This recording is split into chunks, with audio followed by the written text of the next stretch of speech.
Dando continuidade, porque vocês perceberam que esse livro está indo em sequência, né?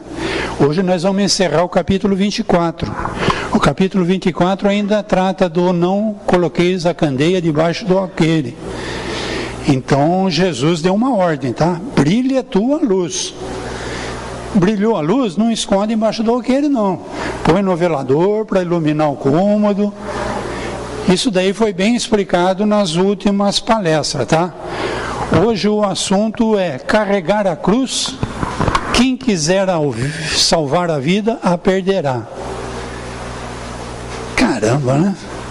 O que é cruz? Por que Jesus falou de cruz antes de morrer na cruz? O que era cruz para Jesus? Instrumento de tortura, como ele foi torturado? Por que Jesus falava de cruz? Quase ninguém fala isso, tá? Mas Jesus era um sábio, ele foi treinado pelos essênios, ele sabia a cultura do povo, e naquela época, antes dele ser crucificado, cruz é no madeiro vertical, ligação minha com o alto, amor ao Pai, e no madeiro horizontal, amor ao próximo. Ninguém sabe disso, né? Se apegaram na cruz que usaram para torturar, e não, é aquela cruz, não é isso que ele está falando, tá? Então quando ele fala em carregar a cruz aqui, amo o Pai e amo o próximo, é isso que ele estava falando, tá? Mas pode ser também de outra forma, vamos lá. Quem quiser salvar a vida, perderá. E agora? Eu quero salvar a vida, lógico, um instinto de sobrevivência. Todo mundo quer preservar a vida. Mas se eu salvar a vida, eu vou perder. O que é vida? Vocês lembram que a última vez que eu falei aqui, eu tinha que começar em algum lugar, porque para falar de eternidade, falar de infinito, é complicado. Eu escolhi o Big Bang. Um belo dia, a ciência confirma hoje, fizeram estudo, uns 14 bilhões de anos atrás, tudo que existia no universo conhecido aí, estava contido num ponto. Houve uma big explosão e gerou uma energia fantástica, tá? Um cara que fala isso na Bíblia é o Moisés, é o Fiat Lux. Então, no comecinho do livro A Gênesis está escrito lá, faça-se a luz e a luz se fez. Então é esse Big Bang aí, vamos partir daí, tá? Um belo dia então, agora a luz é uma coisa que a gente sabe, a gente acende, ilumina, mas é difícil de definir o que é luz, tá? Os cientistas pegam a luz, passam num prisma, separam ela em 7 frequências, cada frequência de uma cor, mas tem mais coisa por trás da luz. Quando ele joga a luz por exemplo, pega uma redoma com um vácuo, põe um eixo com um espelho de um lado e preto fosco do outro, quando se acende a luz, você põe aquele conjunto em movimento. Então, muito além do que aqueles raios da luz, existe alguma coisa difícil de definir. A ciência chama de fóton, tá? O fóton, então, a luz é um dos componentes do fóton. O fóton é algo mais que existe, é uma energia, tá? Hoje em dia se fala em energia. Como a gente está falando de eternidade, no dia do Big Bang, todas as leis eternas existiam. Lei de gravidade, lei de atração atômica, magnetismo, todas essas leis aí existiam. Essa energia espetacular que se desprendeu no dia do Big Bang e que continua se expandindo, obedecendo essas leis eternas, ela foi se condensando. Se condensou a ponto de formar a matéria. A matéria mais simples que nós conhecemos é o hidrogênio. Um próton no núcleo, um elétron orbitando. É a coisa mais simples que tem na natureza, tá? Quando eu falei de fóton, isso daí entra em física quântica. Quem começou com essa história aí foi um tal de Einstein, em 1920 mais ou menos. Então, energia, luz... No Espiritismo isso daí é conhecido como fluido cósmico universal. Mas é tudo a mesma coisa e a gente não sabe o que é isso, tá? Existem fórmulas para calcular, por exemplo, o Einstein fez uma fórmula que a energia é igual a massa vezes a velocidade da luz ao quadrado. Se eu pegar no sistema MKS, então eu vou ter É que tem o CGS, MKS, você tem que usar a mesma unidade, né? Então, se eu for usar, por exemplo, 1 quilo de massa, qualquer matéria, eu vou ter 1 quilo, que é a massa, né, multiplicado pela velocidade da luz ao quadrado. 300 mil quilômetros por segundo, eu tenho que transformar em metro, vai dar 300 milhões de metros por segundo. Multiplicado por 300 milhões. Então vai dar 9 com um monte de zero, vai. Isso daí é a quantidade de energia que tem em 1 quilo de qualquer matéria, tá? É muita energia condensada para formar matéria. Prova disso é esses aceleradores atômicos que estão fazendo hoje em dia, acelerador de partícula, que você acelera uma partícula, dá uma trombada numa matéria, e essa matéria origina uma quantidade enorme de energia que o homem está estudando, tá? Mas vamos trazer o estudo para nós, nosso planetinha, tá? Nosso planetinha, então, a matéria foi se condensando. Para formar as outras matérias todas, além do hidrogênio, a natureza se encarregou disso. Agora, por exemplo, o Sol está fazendo hélio. Então, átomos de hidrogênio estão se fundindo com outros átomos de hidrogênio e formando o hélio, que é o material que tem 2 prótons no núcleo e 2 elétrons orbitando, tá? E por aí vai. Na natureza nós temos até o urânio aí, 90 e tantos prótons, né? Tudo originado da energia. Energia condensou, formou matéria mais simples, a matéria mais simples foi reagindo e formou isso tudo que nós temos no nosso planeta. Só que a coisa não se formou do jeito que está hoje. Essa quantidade de matéria toda já existia, mas era uma esfera incandescente. A temperatura era altíssima, há bilhões de anos atrás, tá? E não tinha condições de haver vida no planeta, tá? Isso daí Moisés também falou. Num determinado ponto da Gênesis, lá ele fala, as águas de cima se separaram das águas de baixo. O que ele quis dizer? Esse bola incandescente, essa esfera orbitando em torno do Sol, estava numa órbita tal, numa distância tal, tudo calculadinho por inteligências fantásticas do escritório de arquitetura lá de cima. Eles bolaram para que formasse uma crosta. Quando formou a crosta, esse nosso planetinha começou a esfriar e deu condições de a água que existia em forma de gás começar a chover. Então separou a água de cima da água de baixo, tá? Então a pessoa fala assim, essas histórias do Moisés, olha, o cara tinha conhecimento. Só que ele estava escrevendo para nós que não tínhamos conhecimento nenhum naquela encarnação. Então ele escreveu de uma fórmula de parábola, assim como Jesus. Usou as historinhas do semeador, do pescador, do não sei o quê, porque a gente naquela época não tinha condições de entender o que esses caras estavam falando, tá? Hoje já melhorou bem, por isso que nós estamos na terceira revelação. A primeira foi Moisés, cara importantíssimo. A segunda foi Jesus, tomou um corpo de carne, veio aqui dar um exemplo, como viver no mundo, sem se deixar contaminar pelo mundo. E a terceira revelação é o Espiritismo, tá? Que vem dar prosseguimento àquilo tudo que veio daquela época. Para mim não me perder, então, eu vou no livro... Onde que eu botei o bregacinho? Está no meu bolso. Desculpa, gente. Esse livro aí, o Espírito Emmanuel é o amigão do Chico Xavier, tá?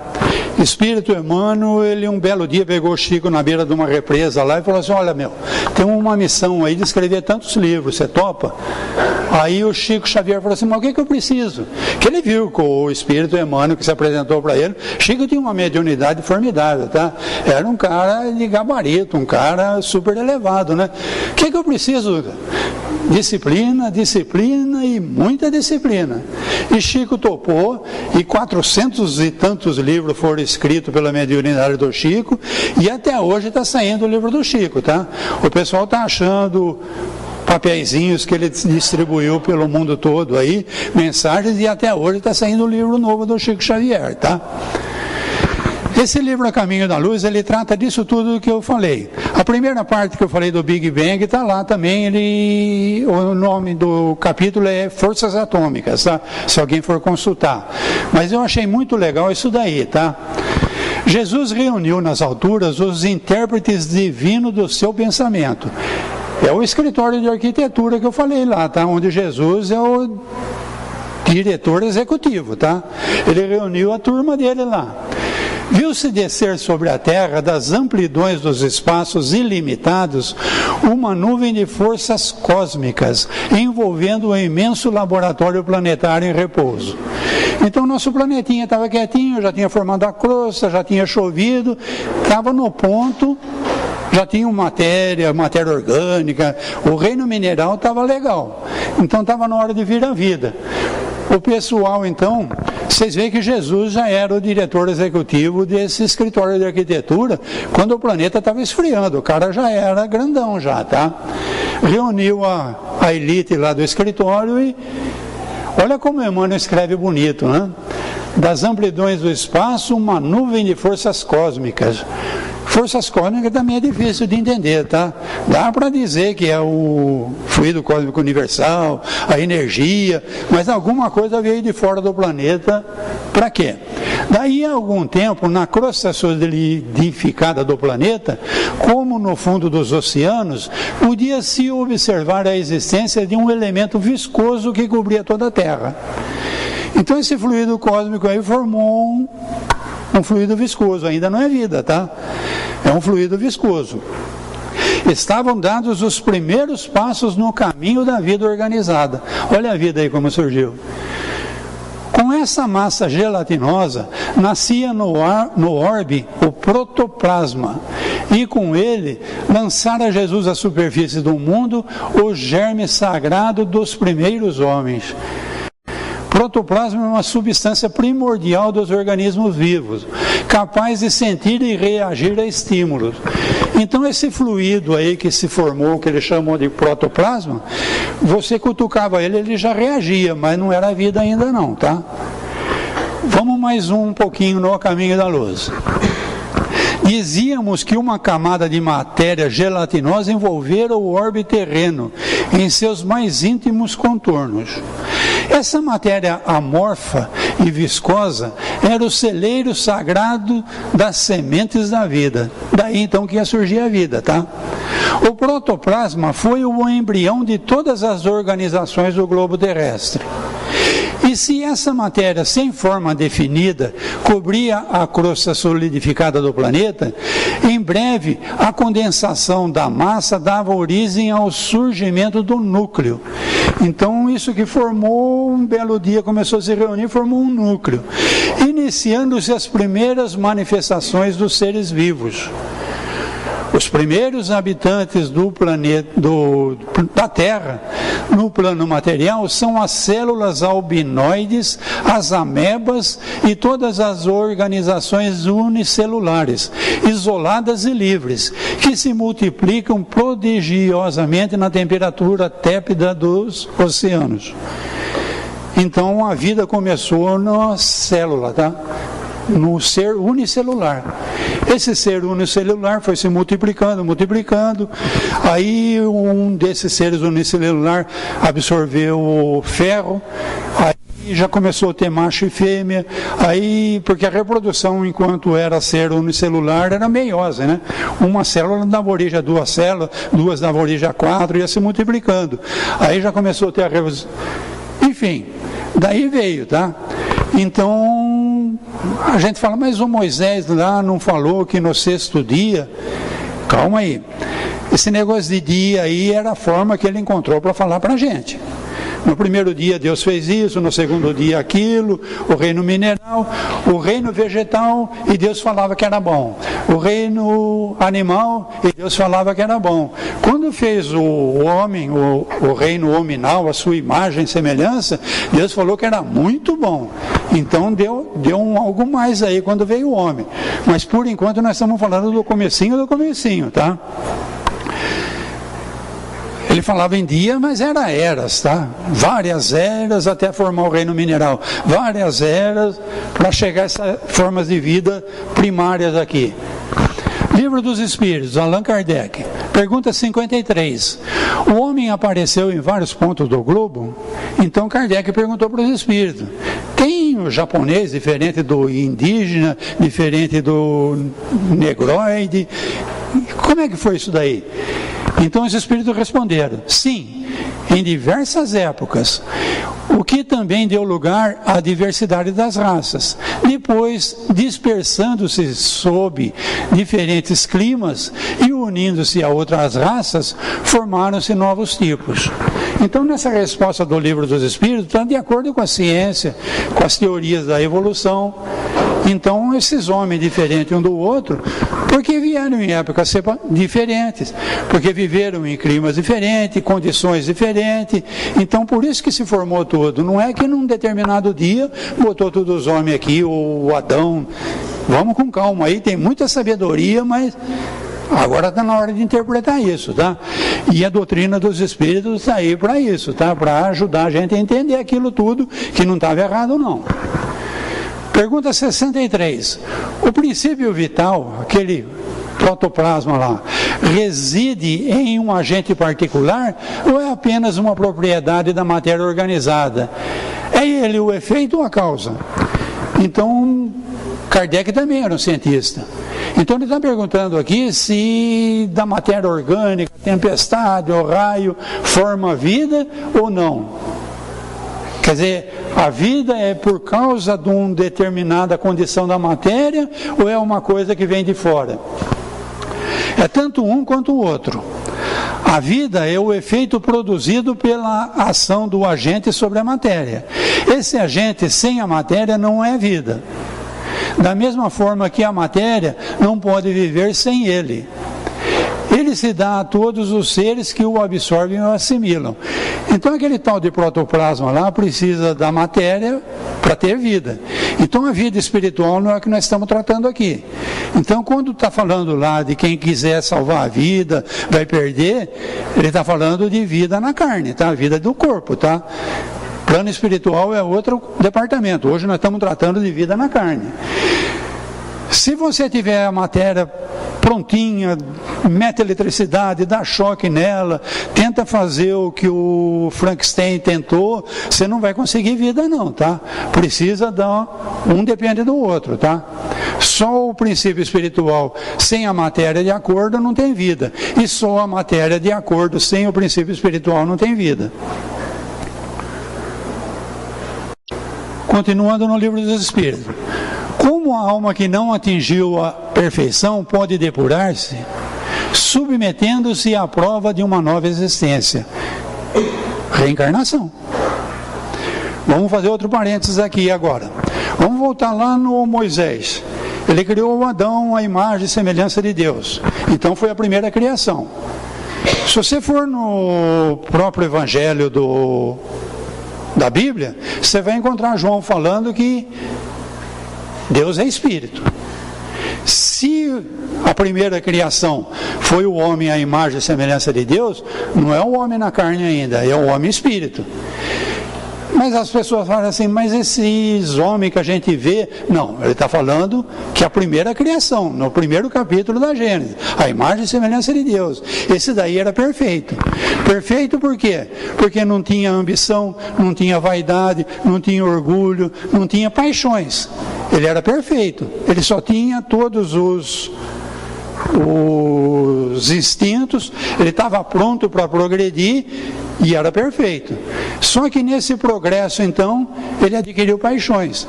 Isso está na lenda do Adão lá. Um determinado momento lá, o Adão adquiriu conhecimento, comeu da árvore da vida e foi se esconder de Deus. Vocês lembram disso, que está lá na história do Adão.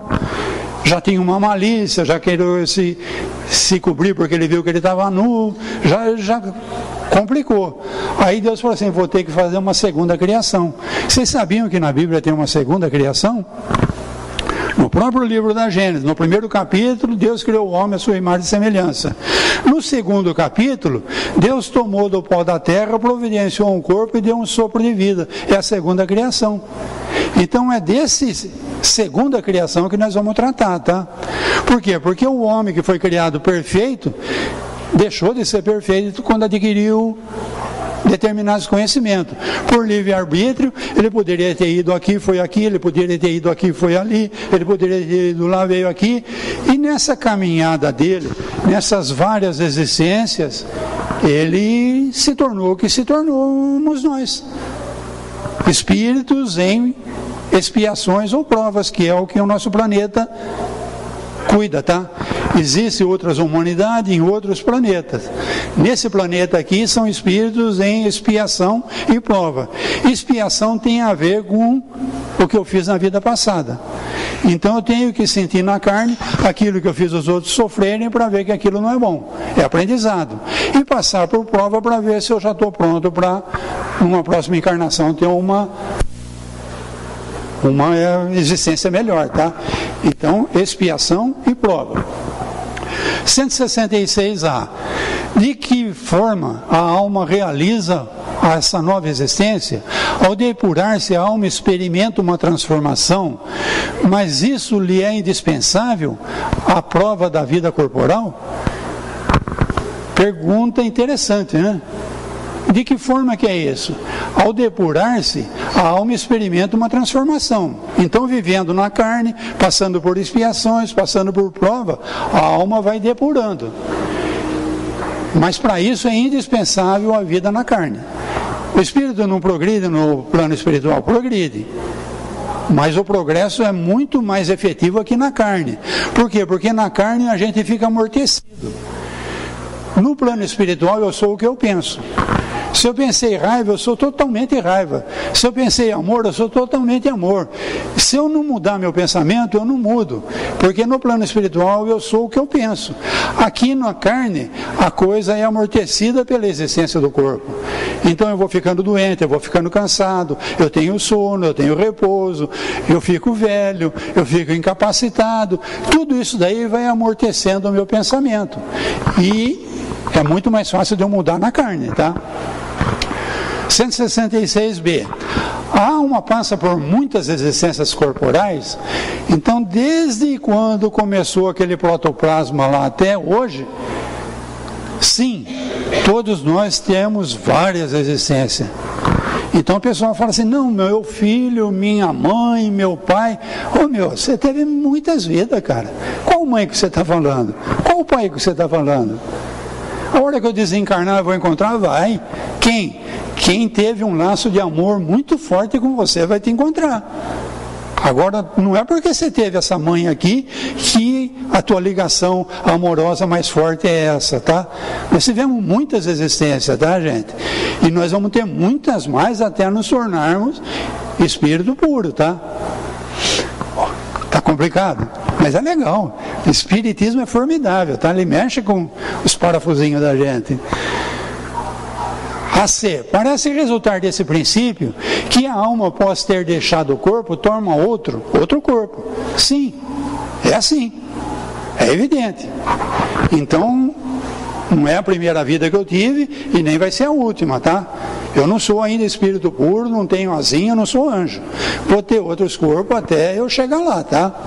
Mas o princípio que começou lá no ser unicelular vai progredir até a angelitude, tá?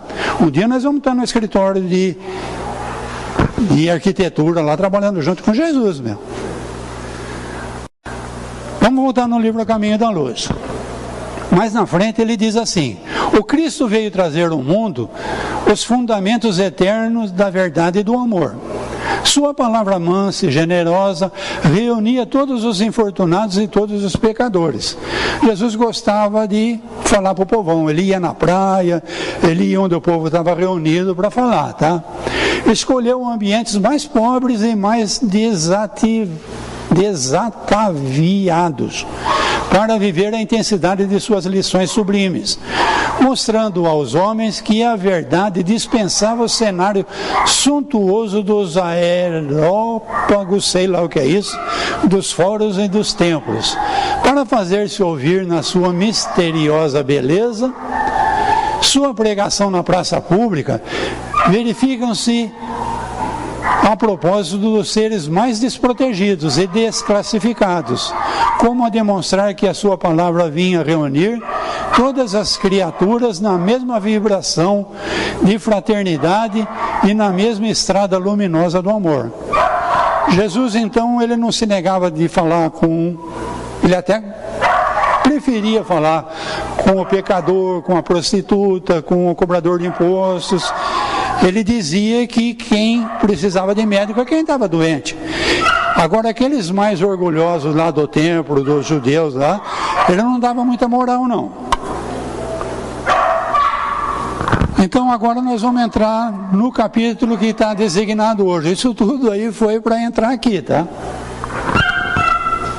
No Evangelho, no capítulo 24, em Lucas, quando ele fala das bem-aventuranças, tem esse trecho aqui que ele diz: benditosos sereis quando os homens vos odiarem, vos separarem, vos tratarem injuriosamente, rejeitarem o vosso nome por causa do Filho do Homem.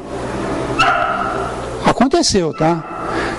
A moça falou aqui dos primeiros cristãos, o Nero pôs fogo em Roma, pôs a culpa nos cristãos, o pessoal passou apertado, mas era uma turma de elite que estava ali, tá?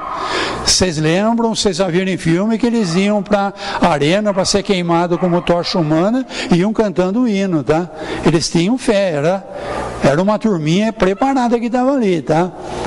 Então isso daí aconteceu e Jesus já tinha previsto. Lucas falou que Jesus já tinha previsto antes disso acontecer, tá?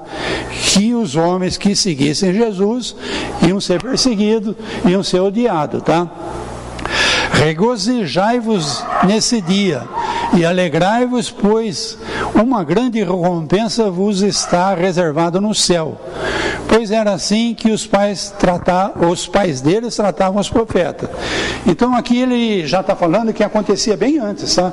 Os profetas foi lá para a época do Moisés, já acontecia. Quem vinha falando as coisas corretas, mostrando o defeito dos outros, era odiado, tá? E até hoje é assim, né? Se eu estiver fazendo sombra em alguém, esse alguém vai dar uma rasteira de mim para mim não fazer sombra. Em vez dele se projetar mais alto para sair da sombra, é preferível dar uma rasteira em quem está fazendo sombra, né? Sinal que nós ainda não chegamos na angelitude, estamos progredindo. Isso daí então está em Lucas, tá? No livro Obreiros da Vida Eterna, também do Chico Xavier, só que agora é o espírito do André Luiz, tem uma passagem interessante: cada homem por si elevar-se-á aos céus ou descerá aos infernos transitórios, em obediência a disposições mentais que se prendem. Precisa definir o que é céu, tá? Allan Kardec escreveu um livro sobre isso, O Céu e o Inferno, onde ele define o que é céu. Hoje em dia os caras mandaram espaçonave, sonda, não sei o que, não viram o céu não. Os caras radar, não sei o que, não viram inferno também não. O que se dizia nessa época de céu e inferno? Céu quer dizer superior. A vibração amorosa, a vibração de carinho, é uma vibração superior. Então eu não preciso morrer para ir para o céu, tá? Quando eu estiver nessa vibração superior, na vibração de frequência alta, eu estou no céu. Quando eu estiver odiando, quando eu estiver xingando, quando eu estiver querendo mal, eu estou numa vibração de frequência baixa. Eu estou no inferno. Então daí que surgiu o inferno, tá? Também não preciso morrer para ir para o inferno, não. Eu faço o meu céu ou o meu inferno.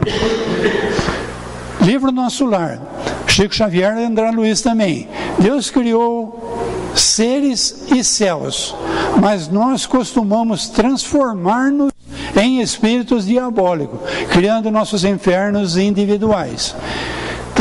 comecinho da minha conversa, tá? Deus criou tudo perfeito, tá? Mineral, vegetal, animal, o mineral que era perfeito quando era primitivo. Criou o céu.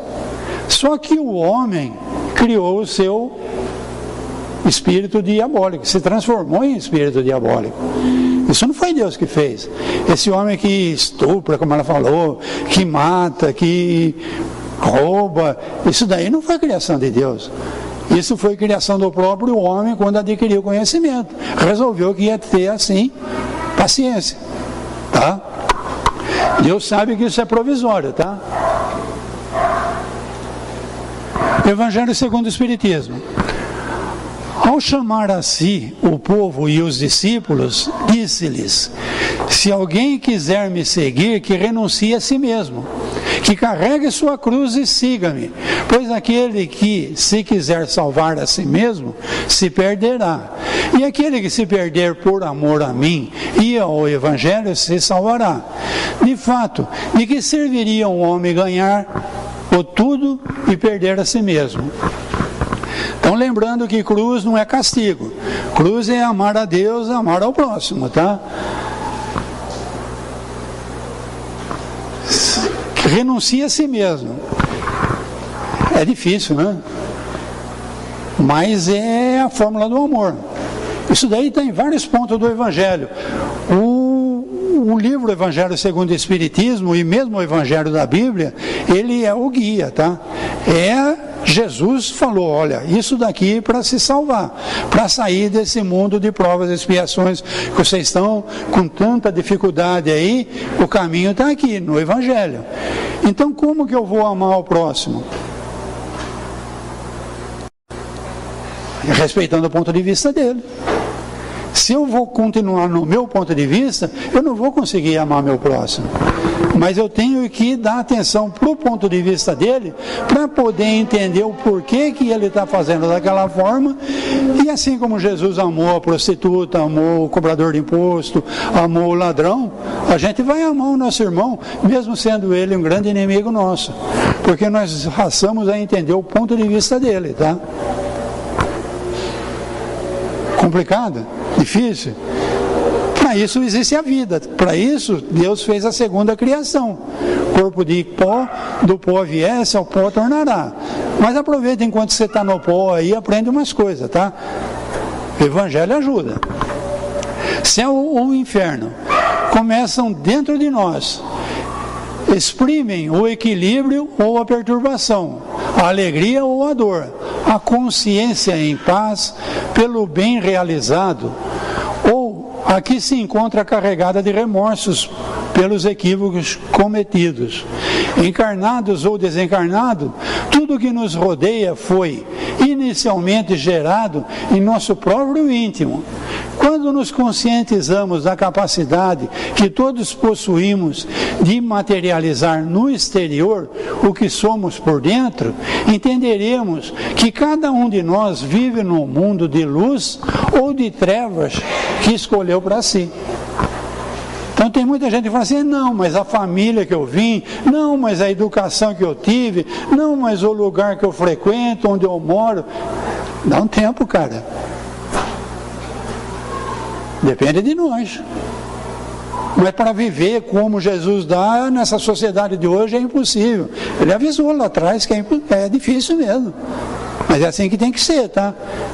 Você vai ser anjo. Você quer ser mais rápido ou quer demorar mais? A escolha é sua, tá?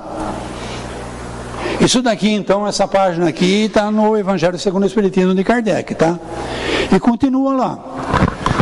Rejubilai-vos, de Jesus, quando os homens vos odiarem e perseguirem por minha causa, visto que sereis recompensados no céu.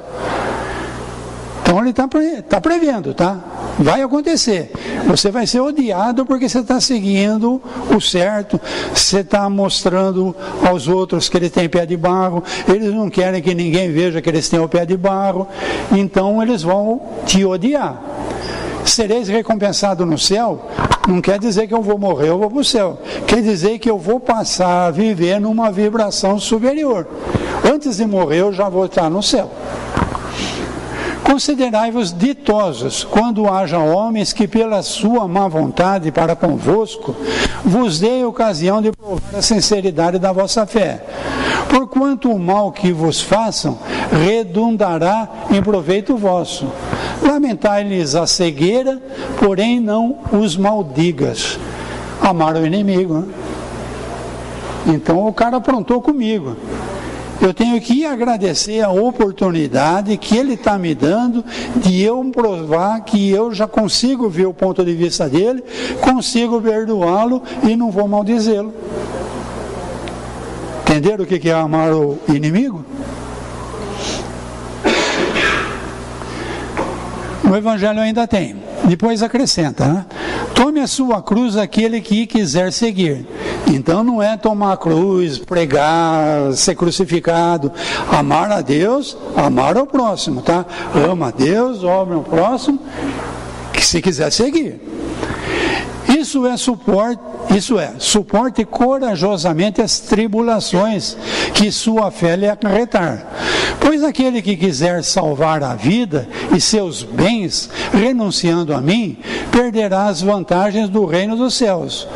Os que tudo perderem nesse mundo, mesmo a vida, para que a verdade triunfe, receberão na vida futura o prêmio da coragem, da perseverança e da abnegação de que deram provas. Mas aos que sacrificarem os bens celestes, aos gozos terrestres, Deus dirá: já recebeste a vossa recompensa. Está complicado? Mas é para ser mesmo. São muitas vidas. Se fosse fácil, lá atrás, há não sei quantos mil anos atrás, a gente tinha sacado isso daí, tinha virado anjinho já. Não viramos por quê? Porque não é fácil, tá?